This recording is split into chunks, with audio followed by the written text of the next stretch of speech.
See a pay raise after 12 years without one. The Judicial Compensation Board met for the first time yesterday in New York City, and this commission is actually planning a public hearing for next week. Now, judges have not received a raise in 12 years, as I mentioned, and some of them are citing their lack of pay as a reason for leaving the bench. Here with me now to give an update is the committee's chairman, former New York City Comptroller Bill Thompson. Bill, it's great to see you. Good seeing you, Liz. This is interesting, a long time coming. We actually saw from the Office of Court Administration a report, subsequently in the New York Times, that said 1 in 10 judges is leaving every year. Is that an accurate statistic? So far as we can see, it is. And what that kind of indicates, if you look in the past, that's almost a doubling of the number. If 10% of the judges are leaving right now each year, it used to be 5. And you can, speculate as to what the cause is. A number of them have said, at least anecdotally, that it is the fact that salaries haven't kept pace. Well, I mean, at one point they sued over it, so I think that they're obviously pretty angry, right? I mean, well, it's clear. It's been tied for years to the, to the legislature, and as legislators looked at their pay raises, they did judges also. None of them have had raises in 12 years, and what it's starting to do now is really have an impact on the judicial system. Let's get back to the political thing in a second. I just want to say that we're talking about average pay of a Supreme Court judge, $135,000, right? $136,700, yes. Your father, once upon a time, was a judge, a state Supreme Court judge. Do you remember what he made? I don't. It was less than that, but then again, when my father was a judge, he's been retired since 2000. But you understand the lifestyle. It was a very prestigious position. It was one that you aspired to for your entire career, and then you pretty much died or retired from there, right? It was. It was kind of the culmination. It was, the pinnacle. People used to look at judicial positions, particularly the Supreme Court, and my father was eventually an appellate court judge, the appeals court. It was where you went if you were a good attorney, and hopefully eventually you wound up as a Supreme Court justice. But then, we looked salaries in New York when my father was a judge, probably led the nation. Right. Right now, that is not the same thing. This commission that was created actually by the legislature finally agreed, in actually a move that surprised me and I think a lot of people, to decouple their salaries from judicial salaries, create a compensation board to look at salaries. And for the first time after some delay because of commission appointments, met, as I mentioned. You have one member who says significant raises for judges, significant raises. Right. What does that mean? Well, I don't know. I think there's some people who have looked in and made recommendations. Some of the judicial organizations have said, tie us into what federal court judges make. Yeah, that's like close to $200,000 a year. It's $192,000. I mean, I don't think they're saying get us there at one time. But I think that what you need to see is to see real increases. What that real increase is, we haven't agreed on.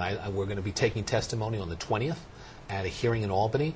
And we'll start, as well as looking at the submissions and other things, we'll start to look at what a real raise is for New York State Supreme Court judges. But it's coming, right? So at this point, we know that a raise is coming. Some form, some way, maybe it'll be stepped over a number of years, but it's definitely coming down the pike, in your opinion. Definitely. Okay. So where's the money going to come from?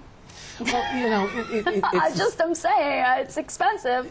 It is, even though as you look at it, how much, over what period of time, how is it phased in? There are a number of things you have to look at. So I don't think, as well as if you look at the legislation and what it calls for, it says that we should also take into account the fiscal situation in the state. And we're going to do that. So, the one thing you don't want to do is look at it in a vacuum. But at the same point, you can't ignore the fact that if we're going to have a qualified and talented judiciary, but they need to get paid. Yeah, but that seems to indicate that at this point we don't have a talented and qualified judiciary because they're not getting paid. No, I think that what you're looking at is they haven't been paid, they haven't been getting paid for years, and you're starting to see those qualified and talented people leave. But you feel confident about the quality and the caliber of judges that we have serving in New York right now? I would say that, we still stack up as a great judiciary compared to other states and other places. What you don't want to do is to starve those people, is to force them out, is to force them to go out and have to take care of their families in other ways.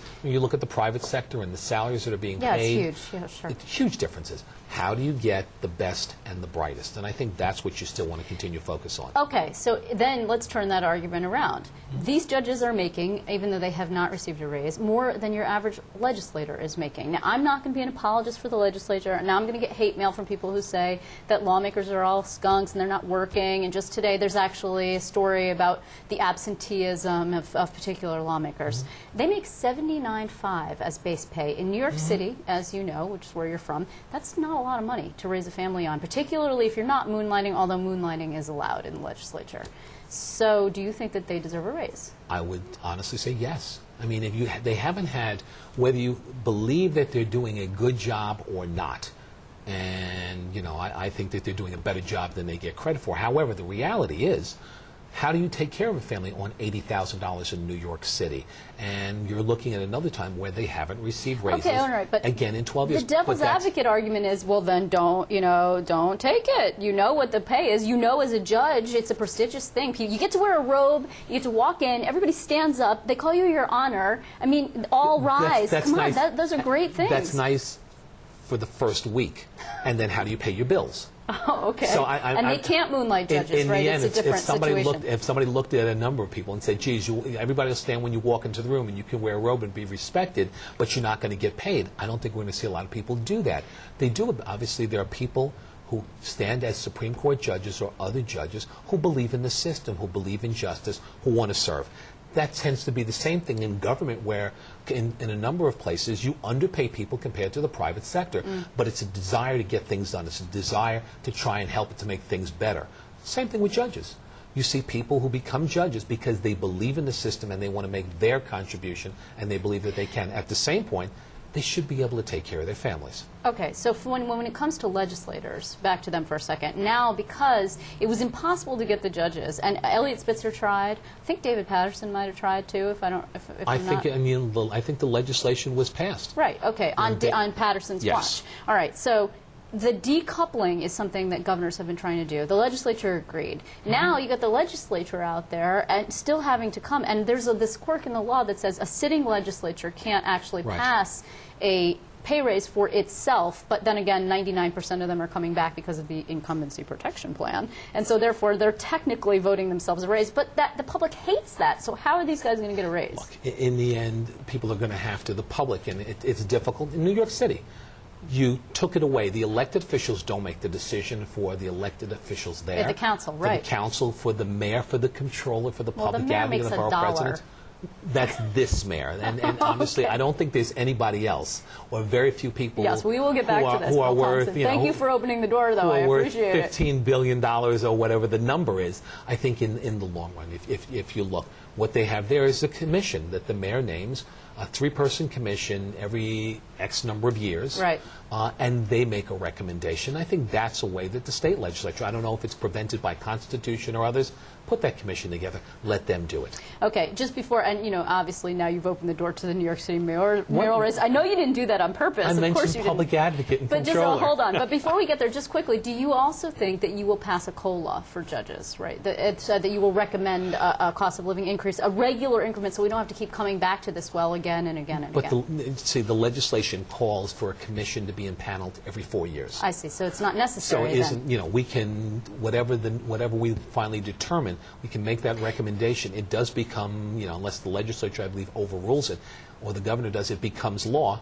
And in the end, 4 years later, another commission's impaneled. Okay. Are you being lobbied by judges right now, by the way? I'm being lobbied by a lot of people, and I think all the members of the commission, we've received, I'm not going to say lobbied, I think the one thing that a number of the urged of the judges, or really judicial organizations and associations, have provided information, have done comparisons, have done the work in a lot of ways that we're also doing now, looking at other places, other states, what judges make in those other states. And then when you look at real earning power, comparing New York State to other states as far as real earning power and what people make. So just briefly, because obviously we're an upstate viewing audience here, but you're here, so we'll ask you. I mean, there are numbers coming out today regarding fundraising for the 2013 New York City mayor's race. You're in, right? You're definitely going to do it. Yes. You came closer than a lot of people expected, within 4 percentage points the last time, against Mayor Bloomberg, who spent this astronomical amount of money, right? Yes.